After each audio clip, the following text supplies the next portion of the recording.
Hey, my name's Summer and welcome to my channel. Today we'll be having a little bit of fun in our practice and we'll be going over some arm balances.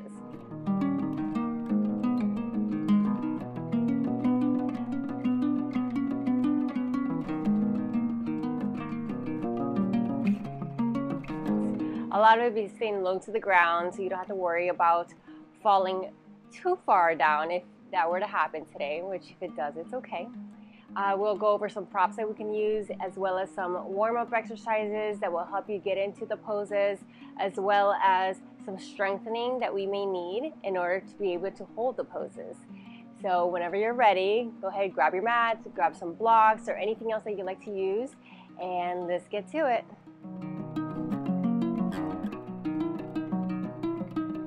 So before we start into arm balances, we're going to warm up our bodies with a quick sun salutation. I love sun salutations. They really just work everything. They have foundational poses that will help you in some of the more advanced poses. So we'll start at the top of our mats, feet together or slightly apart. Some people like to have their toes a little bit slightly touching, or other people find more balance with their feet just slightly apart. And just ground through the ground with your toes.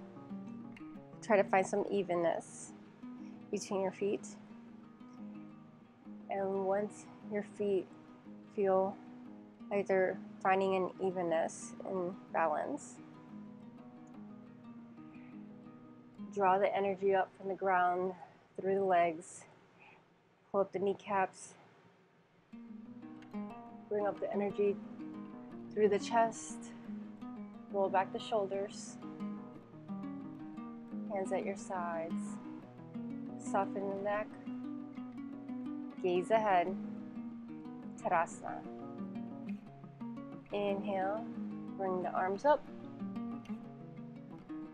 and exhale, fold forward.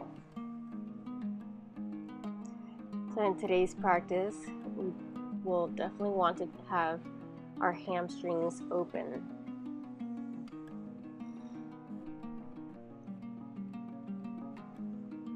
So we'll hold these a little bit longer than we normally would. All right, inhale, half up. Exhale, plant your hands, step back, down for Chaturanga Dandasana. Inhale. Urdhva Mukha Svanasana, upward facing dog. Exhale, Adho Mukha Svanasana, downward facing dog. Now, downward facing dog is one of those poses that work the entire body. It's great for the shoulders, for the back, and gaining that strength you'll need for arm balances. It also gets you working your fingers, gripping the mat. So you'll want to grip through the fingers and not put all the pressure into your wrist. Take a deep inhale and exhale, step your feet forward. Pull up to a flat back. Exhale, Uttanasana. Inhale, sweep your arms up. Exhale, Tadasana. Inhale, arms to the sky. Exhale, swoop down, Uttanasana. Inhale, half up. Exhale, plant your hands, step back for Chaturanga Dandasana. Inhale, Urdhva Mukha Svanasana. Exhale, Adho Mukha Svanasana.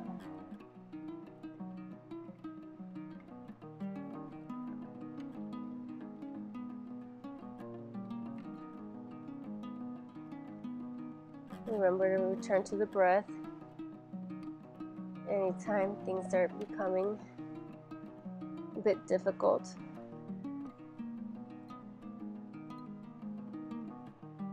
We're all here to learn. Take it easy on yourself. On your next exhale, step your feet up. Half up. Exhale. Uttanasana. Inhale, sweep your arms up. Exhale, Tadasana. Inhale, sweep the arms up. Exhale, dive down, Uttanasana. Inhale, half up. Exhale, Chaturanga Dandasana. Inhale, Urdhva Mukha Svanasana. Exhale, Adho Mukha Svanasana.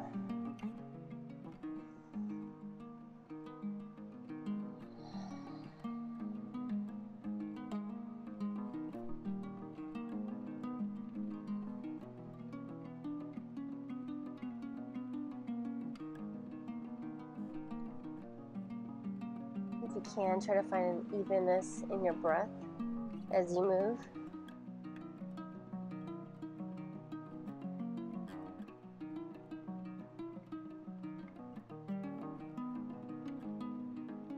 Deep inhale. Exhale, step up. Inhale, half up. Exhale, fold forward.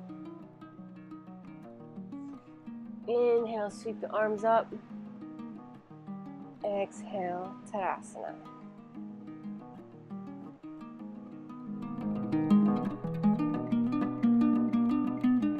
Now that we have our bodies warmed up, we're going to focus a little bit deeper on a couple areas that need a little bit more care, especially the wrists. So a lot of people find pain in their wrists whenever they do arm balances. Sometimes it's a lack of flexibility, lack of strength. So before we get into anything that we're putting a lot of weight into our hands, we want to make sure that we have them stretched out.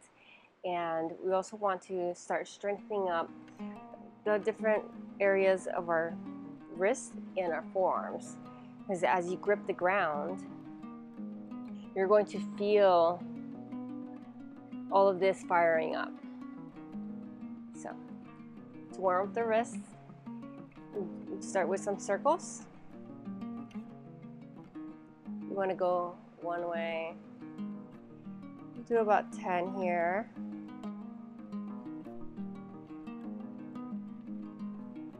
And then turn the other way. I can hear little crackings in my right wrist.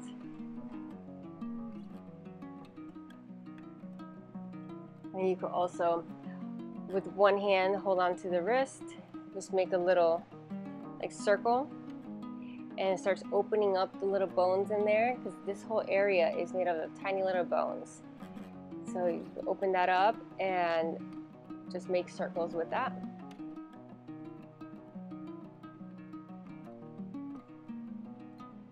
I do 10, but there's no particular number to do. You could do any number that you feel should go each way, clockwise and counterclockwise with both the wrists.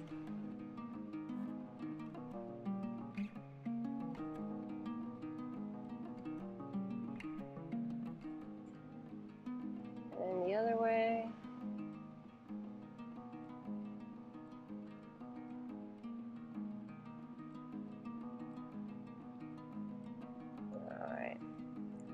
You can do a little bit longer. Just move it. Just you want to keep moving them around.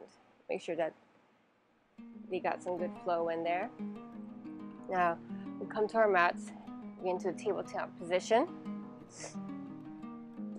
on your knees, and take your hands.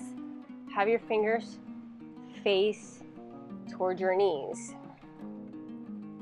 and this is going to stretch out the wrist area in this area right here.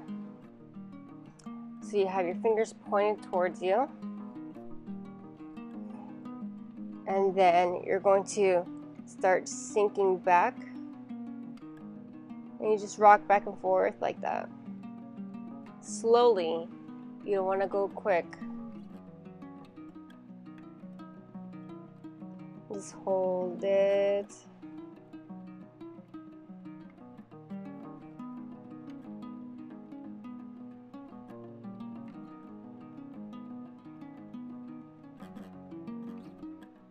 You might notice some tightness on one versus the other. If this is too much, you do have the option of just going one at a time. So it would just, for example, if I was going to stretch out my right hand first, I would just have those fingers pointed backwards, and this one, my left hand with the fingers pointing forward, and then just working on that right wrist. You just make sure if you do this, you want to also work on the other hand.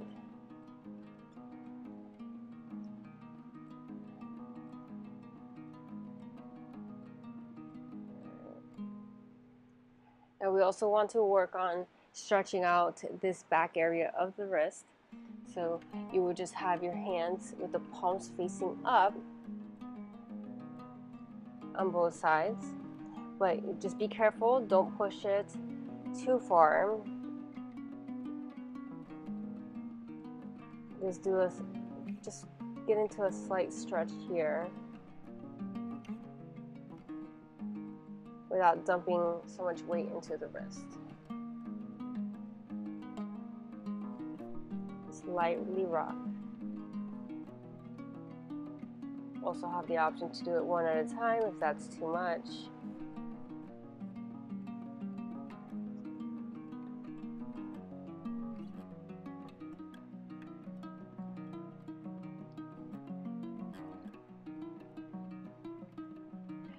You put your fingers facing out on either side of the mat, facing, so left facing towards the left, the right facing towards the right. Spread them right outside the mat, and then just rock side to side. And as you rock, you want to start gripping the ground to stop yourself from going over. And this helps start building some strength in the wrist.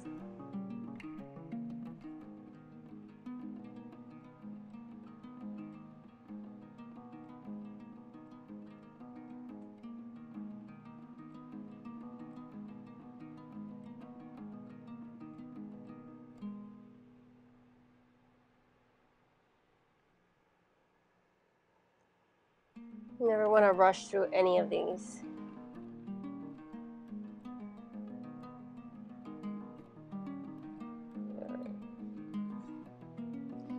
Another strengthener is we'll be working these extensors in the forearm. So you'll have a seat, whether on the floor, in a chair. You can do this at any time, really. And you will have your hands straight out, and you're going to just flick your fingers as if you're flicking water away. So, and you will do it for about, you do it for 30 seconds to a minute at a time, or if you can't do it that far because you start feeling a burn, maybe you start slow. I mean, you want to do 10 flicks at a time, but you want to push to a point of discomfort so that you can start gaining the benefits of doing the exercise. Because you grow in the places of discomfort. There's no growth in the comfort zone. So have your hands straight out, and then just flick the water away. Like really, really, really flick the water away. Just flick, flick, flick.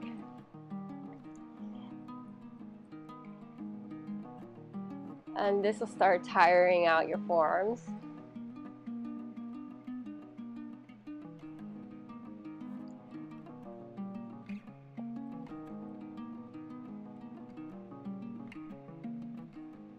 You'd be surprised how much of your forearms are being used when you do arm balances.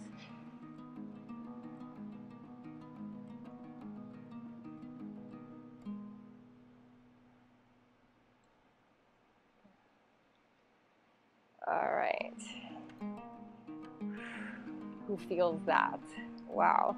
It's burning like right in this area for me. You just roll out the wrist a little. All right. Ready to do that one more time? Okay. Ready? Hands out. And flick. Just flick, flick, flick, flick that water away. Flick. It's gonna burn. It's going to feel uncomfortable.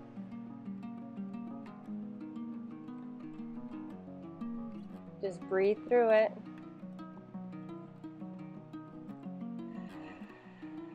Slow, steady breaths.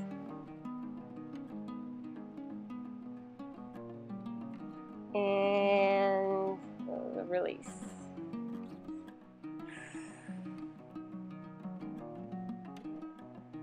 Like I said, you can do that at any time in the day. There's nothing special to it other than flicking, flicking, flicking, flicking. So you do it close up. You're sitting at your office desk or wherever you're at. Or while you're driving, you just want to flick. You start working this area. So next, we'll be working on building the strength that we need to get into these arm balances.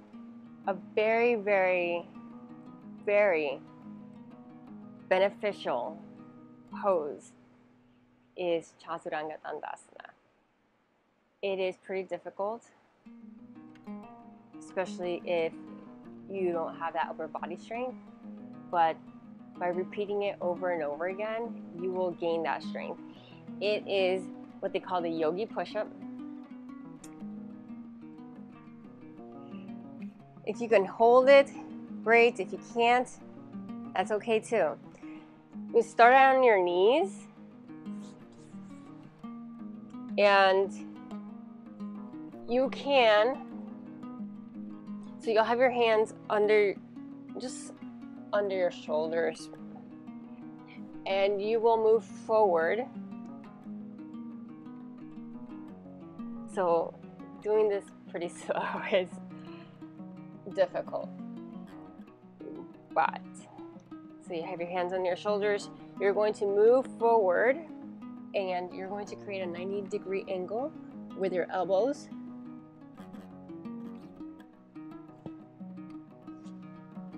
And that is your yogi push-up. So Chaturanga Dandasana. From there, how you move with that pose will give you different types of strength.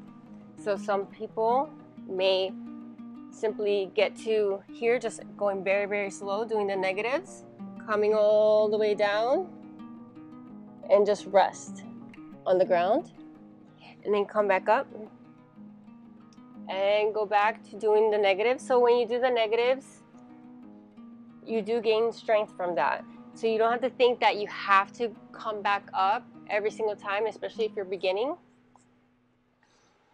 Just go slowly, as slow as you can, and then rest.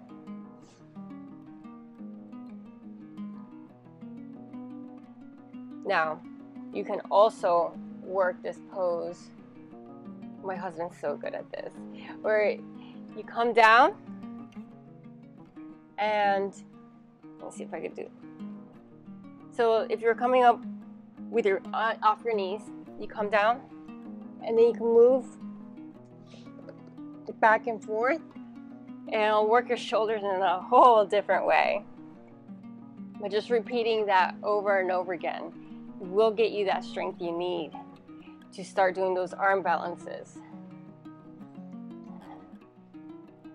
The key with this is that you want to have your elbows against your body instead of out. So you'll be doing more of a tricep push-up as opposed to kind of like, I guess, a bicep, what you call a bicep push-up, where your regular push-ups are, your arms are coming out in a 45-degree angle. With Chaturanga Dandasana, you're going to want your arm to come at a 90-degree angle, close to your body. So we'll come here.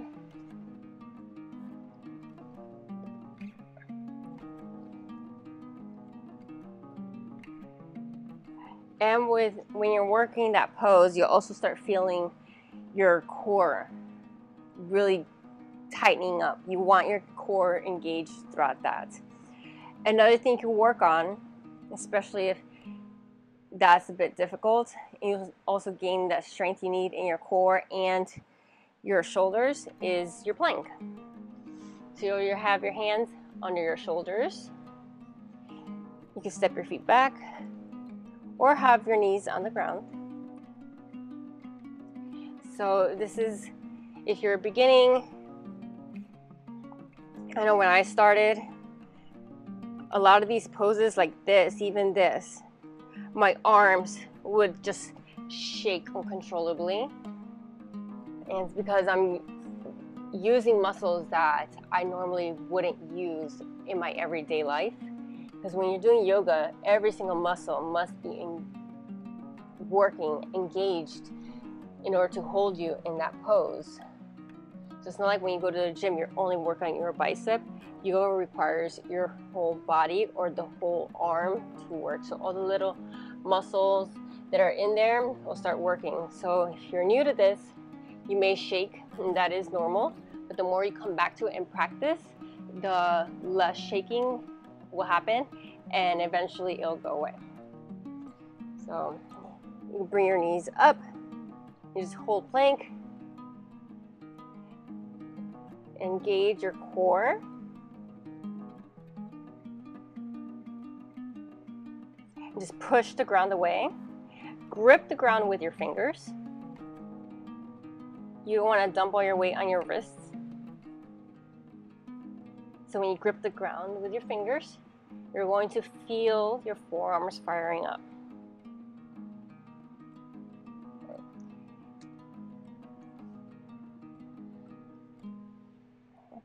Now roll out your wrists coming out. So you want to be gentle with your wrist. It's very easy to just dump everything there, but it will cause issues later on if you're not careful. Now, some of the poses we're going to do today do require some flexibility. So let's work on getting that flexibility. You can do Paschimottanasana, as your feet are extended, your legs are extended. You're going to inhale and exhale, fold forward. You're going to try and keep your back flat. The goal is not to just touch your head to your knees. You want your chest to come down. So flat back, and it'll start working on those hamstrings. Pull up the kneecaps by engaging the quads, and this will start opening up the hamstrings. And just breathe through this. You don't have to touch your toes. You can just hold on to something, anything is fine. If you need a strap, you just put a strap around here and just take some deep breaths and just feel it opening up in the hamstrings.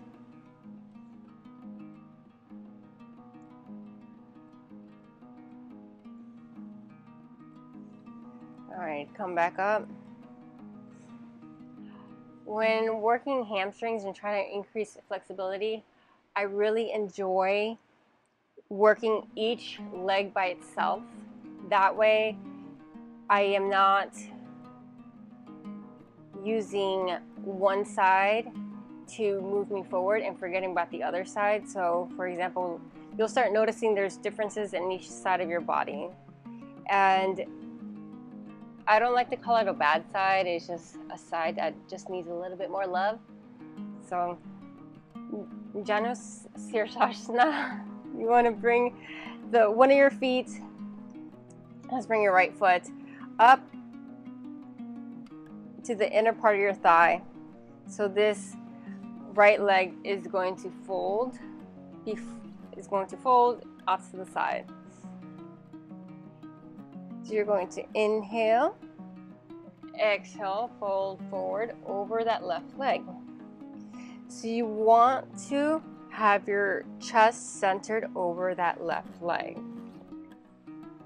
You can reach for your toes if you can. If not, that's all right. Whatever you can reach is where you're at. Just move to the point of discomfort and never sharp pain. Sharp pain is an indicator that something is not right.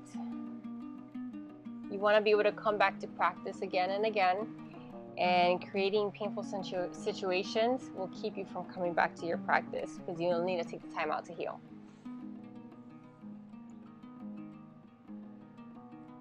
You want to keep the chest up. You don't want to curve in at all.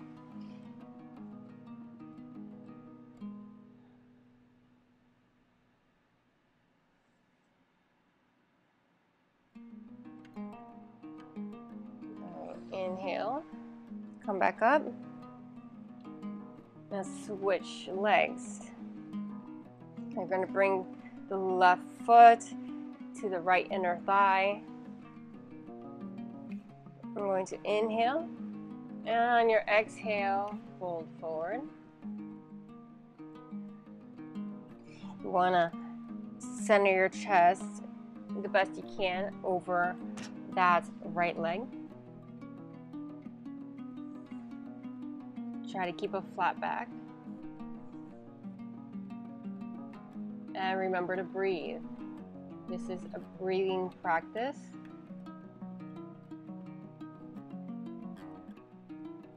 Coming back to the breath will help you move through those sticky situations.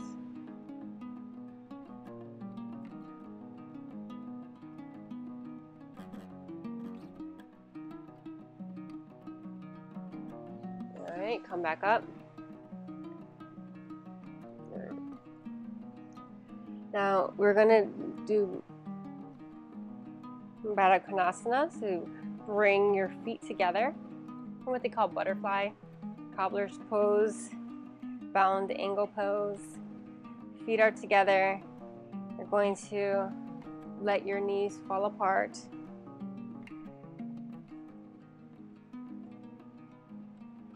You'll hold on to your feet and just straighten out your back.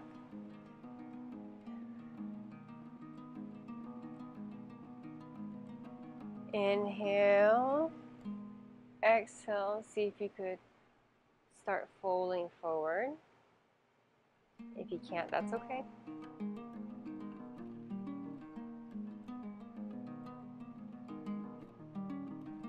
This will start opening up the hips.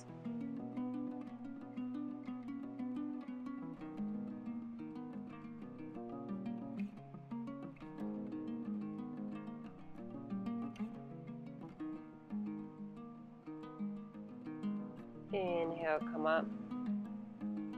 Okay.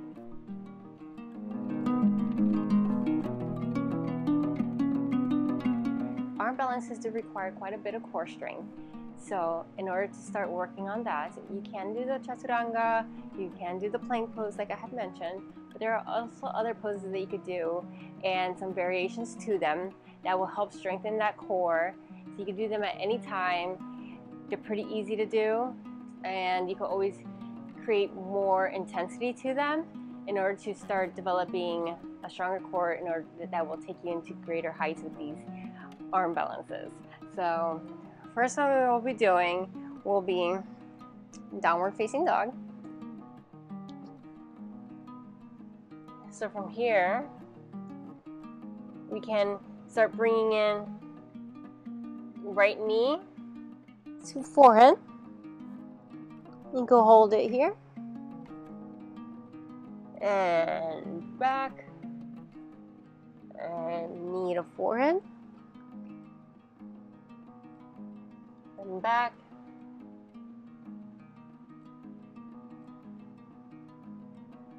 knee to forehead and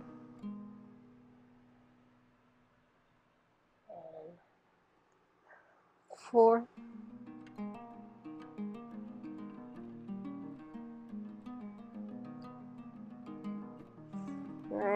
hold it, and back. Now place that foot down. Let's go with our left knee, knee to forehead, knee to forehead.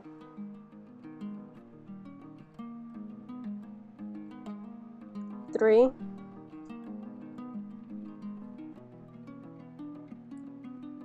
four,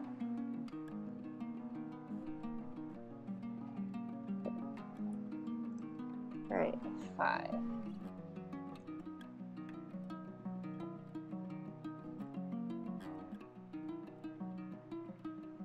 And stretch that out. Variations to that will be bringing your right knee to your left armpit area. So 1,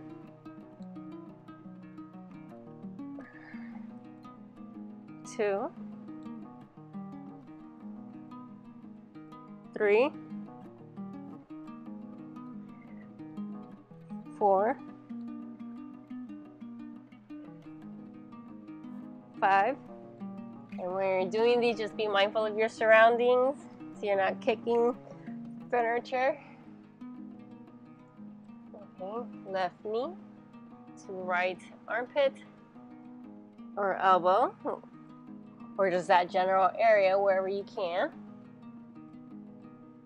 2, 3, 4, 5, 6.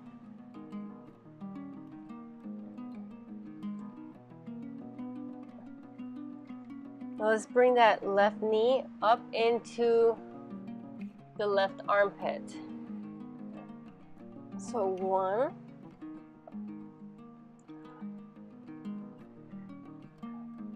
2,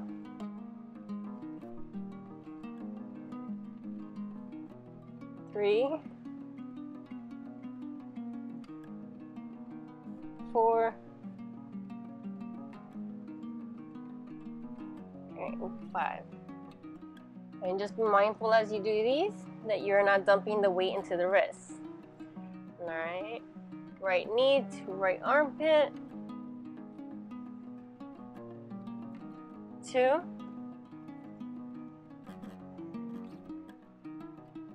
3,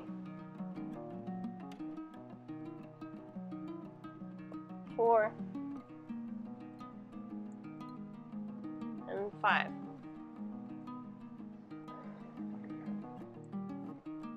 So we only did 5 of each, but you can always stop the video, go back, and keep repeating over and over again so that you can get that core strength. You can also keep an eye out. I'll be making a video pretty soon all about different core workouts that will help gain that strength you need to do all kinds of different poses in yoga. Now we're all warmed up and we're gonna get to our first arm balance.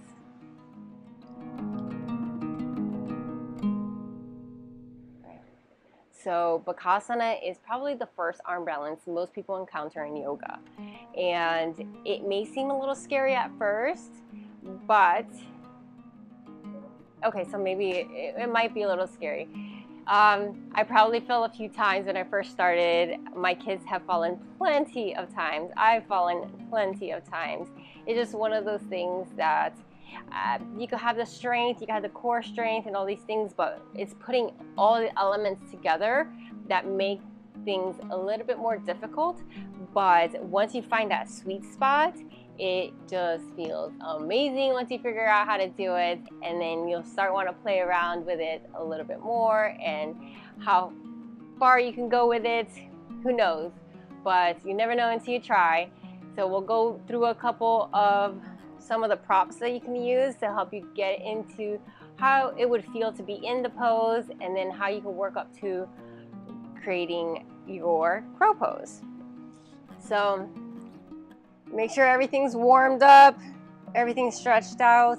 So this one is definitely going to take a lot of core strength, because if you remember some of the core exercises we're doing, the one that brings your knee to your armpit, when we're in downward dog, it resembles very much what we're going to be doing here today. So there's a couple ways you can get into it. You can start straight from the ground. You're like in a kneeling position.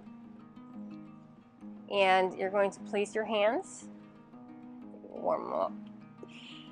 All right, place your hands on the ground, about shoulder distance apart, fingers wide. You're going to just feel the ground right there, see how it feels. You want to make sure you're being able to grip the ground. That's going to be very, very important.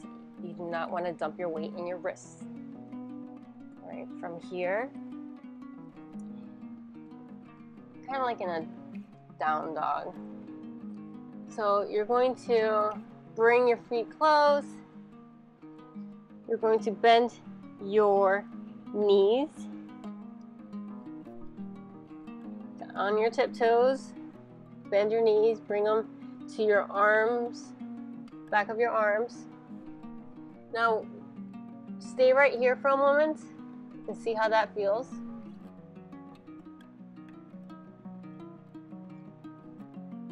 See how it feels when you start engaging your core? Notice how you start lifting with your core being engaged. And that's what's going to keep you up high when you're doing this pose.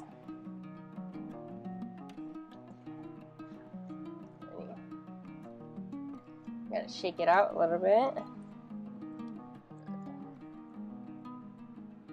Now, and then you want to look about 6 inches from where you are. You don't want to look straight down, because wherever you look is where you end up. Yeah. So if you look straight down, you're more than likely going to topple forward. But keep your chin a little up and looking about 6 inches or so in front of you will keep you elevated. And then just working that core will draw you up. So from here, and then from here you want to play a little bit. Maybe you just want to do one foot at a time. And if you could lift this, say your left foot, see if you could point your toes, and then you could bring it back down. Go with the right foot. See how that feels. Point your toe and bring it back down. And go back to your left. Point your toe and see how far you could bring that foot. Can you bring it to your bottom? All right, and release. Ooh. Shake, shake, shake. Whenever you feel like everything's tightening up, just shake it out. All right, to the right, lift. And try to bring that foot to your bottom. Hold it. All right. So just practicing that, especially if you're a complete beginner to crow pose, will start getting you start noticing it since you're going on one side. You'll notice your obliques firing up. So just work on it slowly. You don't have to jump straight into it, but if you want to jump straight into it, yes, go for it. All right. So hands to the mat, look a little ahead. And then when you're ready to take flight, you're going to be on your toes, arms, knees to the back of your arms. And one thing you have to be mindful of when you're doing this is your arms might want to go out to the side like this. And let's try not to do that. Let's try to keep our arms, if you're going to bend them to go backwards, like your chaturanga. So bend them back, not off to the side. So knees in the back of the arms. And just start rocking. a little bit. See if you can find that sweet spot. Maybe bring one. Maybe you want to bring the other one. Just play with it. You're going to feel a lot of stuff happening once you lift up, and you might have that fear take over. So maybe you want to work with some props. So blocks are always a great prop to have. So let's say that you feel like you might just have it, but you're scared of falling flat to your face. You could have a block there, kind of as a maybe like a security blanket type of thing, so that you don't feel like you're going to plop on the ground.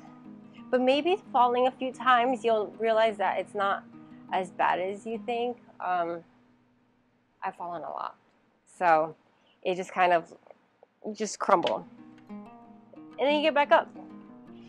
So let's see, if you want to work on this and you want to get the flight going and just work the core area and see how that feels, you can start by just having your forehead on the block.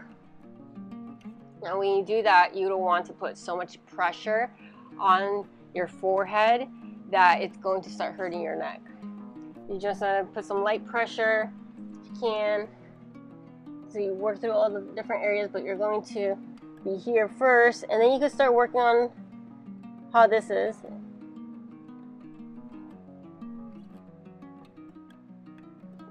And then come back.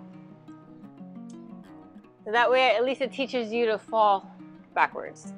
The other thing you can do is have your blocks under your feet.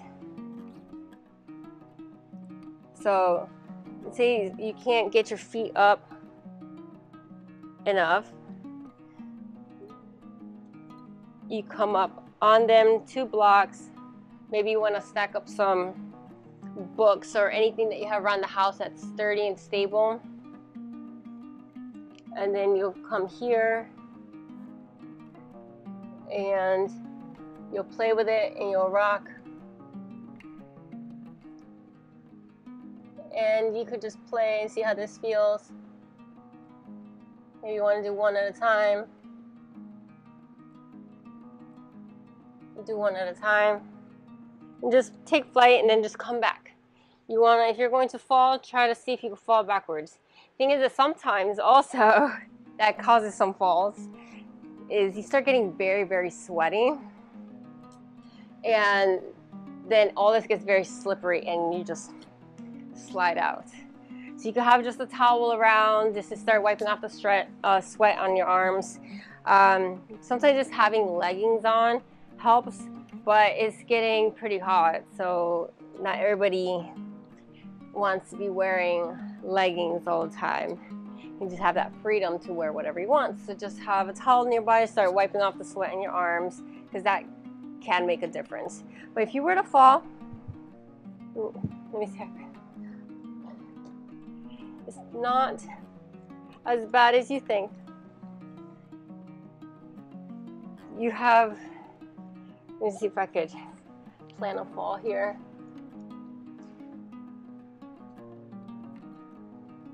So if you look down,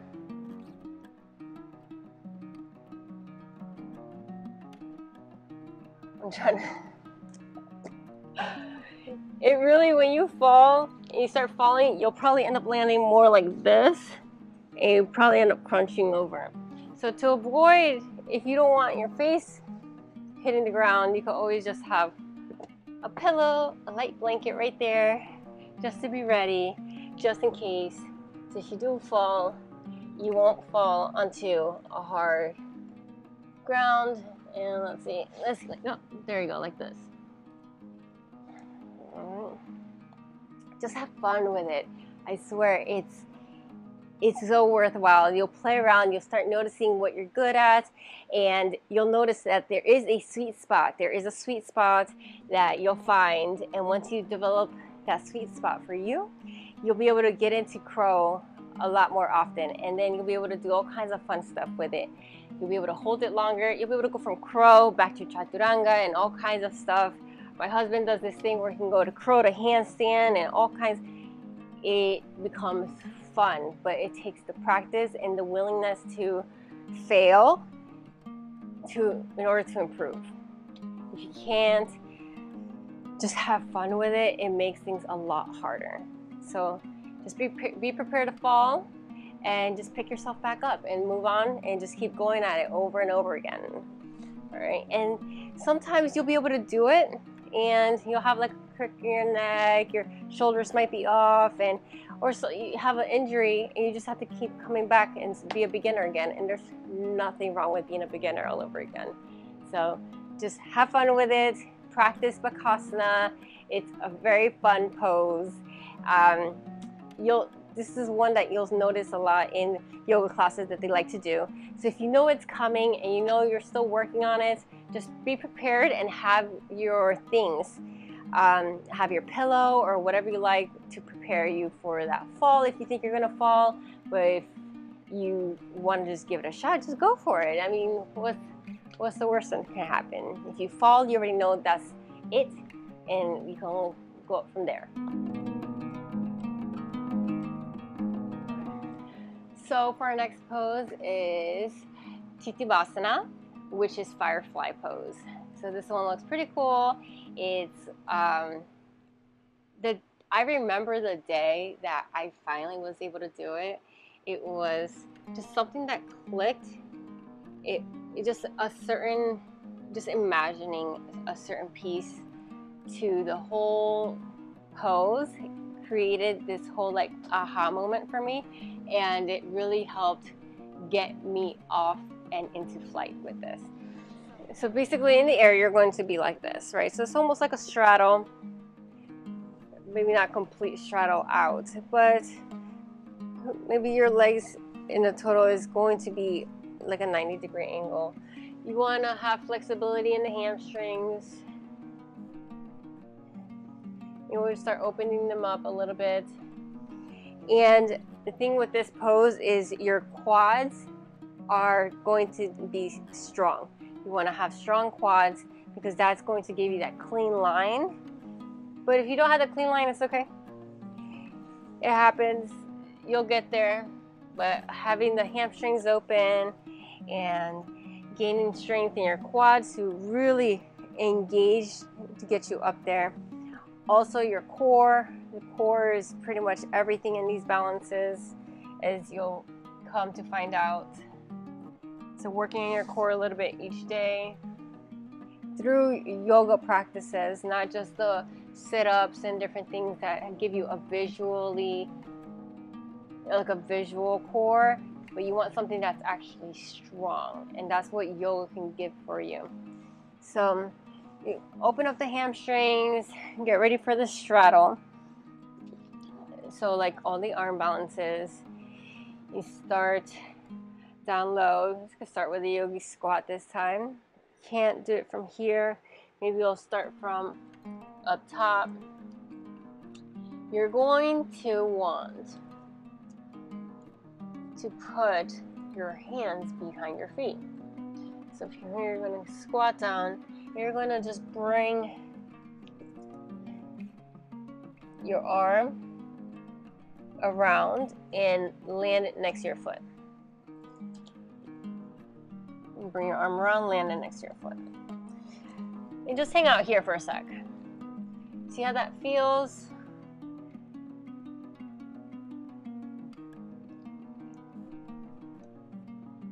All right. Now, the arm will be bent here. The Bhujangapindasana, you could also cross your ankles. And see if you take a little bit of flight here. If not, just keep grounded. But work through your fingers.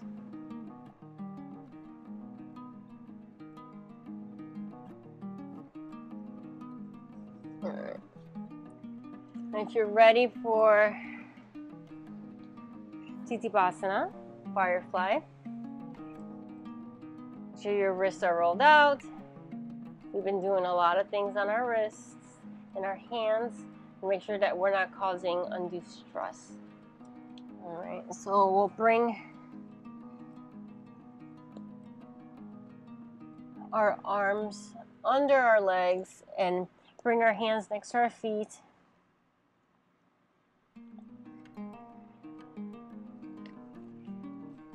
And from here you can work one at a time. See how that feels.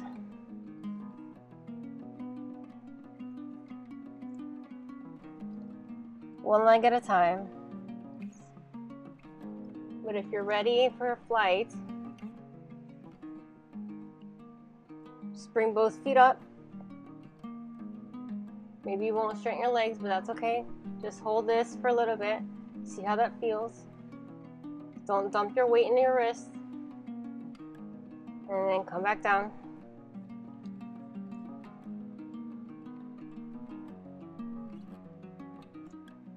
Roll out the wrists.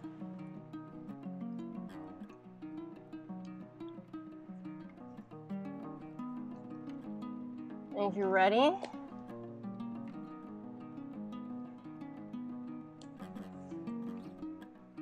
bring your feet a little forward.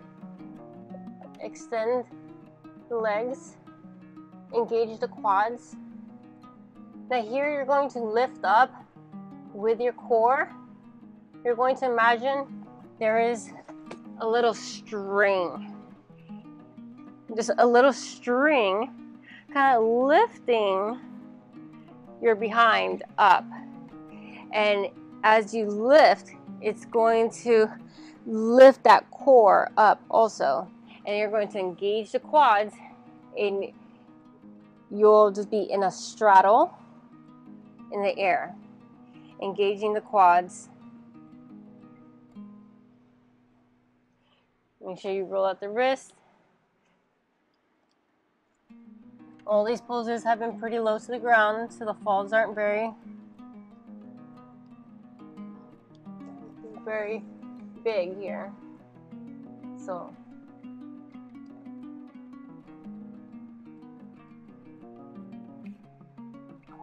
and if you fall, you'll fall backwards.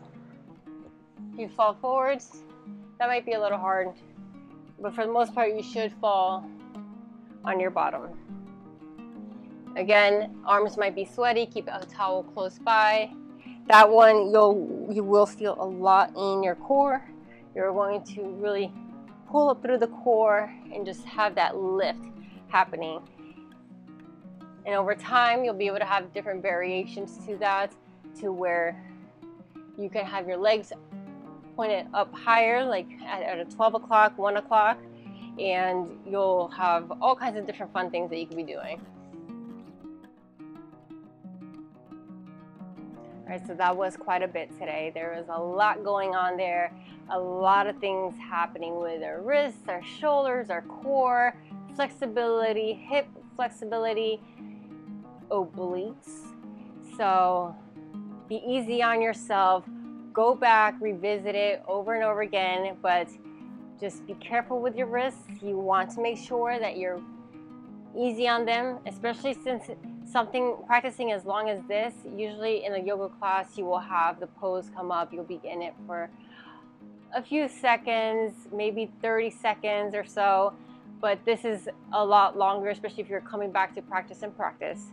So be kind to your bodies, listen to your body, and make sure that you are kind to your wrists. Roll them out as much as you can, and just have fun with it. You will have so much more enjoyment, and you will get so much further if you just live in the moment, enjoy it, and just let go of all the expectations of what you think it should look like right off the bat.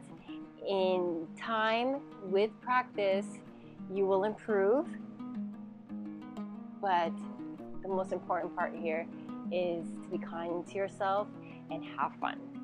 All right, so right now we're going to warm down.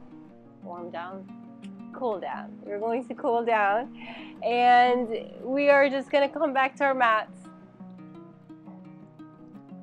and lay back down. I love twists. We don't do enough twists. I feel like our backs can really use it. We're always hunched forward. A twist is always so lovely. So bend that right knee in. Bring it over to the left side. Hands out in a T. Look over to the right. Try to keep your shoulders down. Inhale and exhale. And with every exhale, you're just sinking deeper into the mat.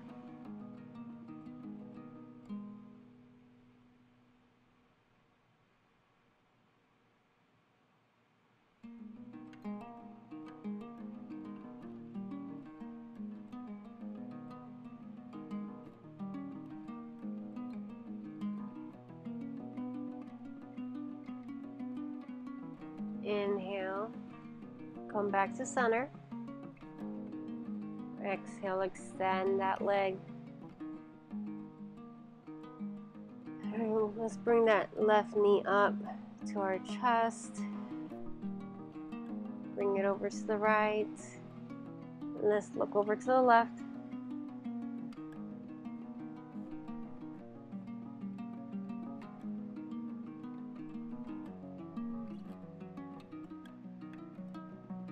Exhaling and melt.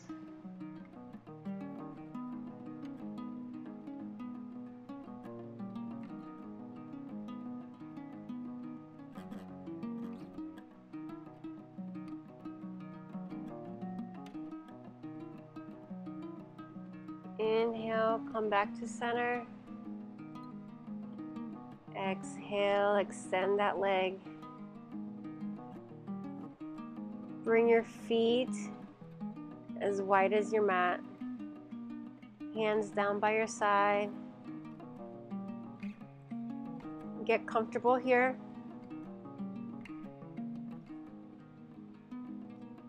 And start scanning your body and releasing, starting at your toes. Notice and release any tension. Just breathe into the area. Come up the legs and release. Notice everything, any points of discomfort, and release it.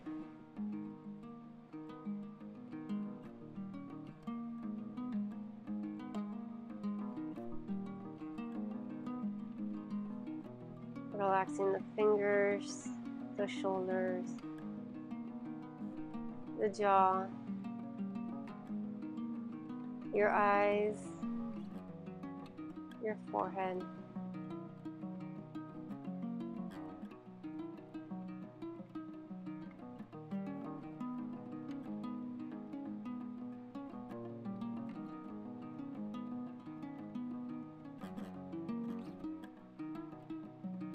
Inhale and exhale and sink deeper into Savasana.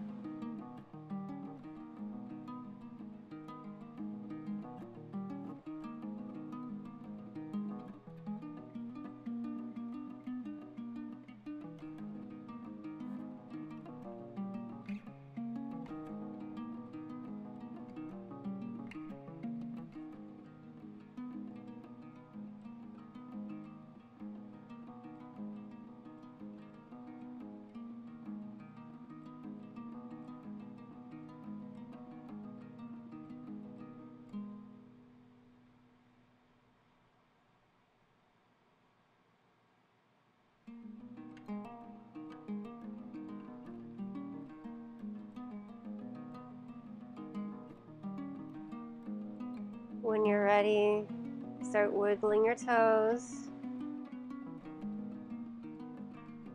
You can slow circles with your feet. Bring some movement to your fingers. And with your eyes closed, stretch your arms overhead.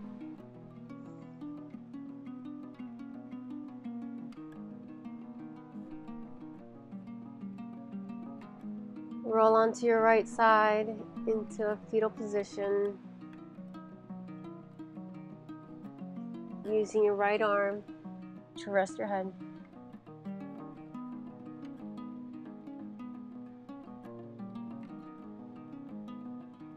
Inhale, come out with your eyes closed into a seated position. Hands to heart center. And deep breath in. And a deep cleansing breath out.